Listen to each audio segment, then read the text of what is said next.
আমাদের মাননীয় প্রধানমন্ত্রী জনাব তারেক সাহেবের প্রতি অনুরোধ থাকবে যে আপনি আগামীতে যেন এই স্বৈরাচার বাংলার মাটিতে কোথাও কোনো অফিস করতে না পারে এবং কোনো কার্যক্রম না করতে পারে, এই নিষিদ্ধ যেন থাকে। যদি বাংলাদেশের প্রেক্ষাপটে এই স্বৈরাচারী শেখ হাসিনা স্বৈরাচারী তার যেই মন্ত্রী পরিষদ ছিল 17 বছর আমাদেরকে নির্যাতনে রাখছে, আমরা ঘর বাড়ি হারা হয়ে মা বাপ ছাড়া হয়ে মামলা হামলার শিকার হয়েছি, শত মামলা নির্যাতনের শিকার হয়েছি, ঘরে থাকতে পারি নাই, বউ বাচ্চার কাছে যাইতে পারি নাই, পরিবারের কাছে আমরা শান্তি বিরাজ করতে পারি নাই। মামলা হামলার জন্য তাদের পুলিশ লীগের কাছে আমরা দায়বদ্ধ ছিলাম, যেখানে যাইতাম সেখানে হয়রানির শিকার হইতাম।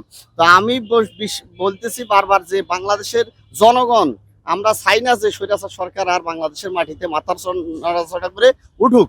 যদি উঠে এটার প্রতিবাদে সারা বাংলাদেশের মানুষের সাথে আমিও জীবন দেব, প্রয়োজনে যুদ্ধ করব, তাদের সাথে যত কিছু দরকার আমি প্রতিহত করার জন্য প্রস্তুত থাকবো ইনশাল্লাহ। আপনার কাছে বিনীতভাবে অনুরোধ রইল, আমি একজন বিএনপির কর্মী হিসাবে আগামীতেও থাকবে, ভবিষ্যতে থাকবে আমাদের এই আদর্শিক রাজনৈতিক দল বাংলাদেশ জাতীয়তাবাদী দল বিএনপি এই আদর্শ যেন বজায় রাখি আপনি ভবিষ্যৎ রাষ্ট্র পরিচালনা করতে পারেন, সেই জন্য আপনার প্রতি শুভেচ্ছা ও শুভকামনা রইল আগামী রাষ্ট্র পরিচালনার জন্য।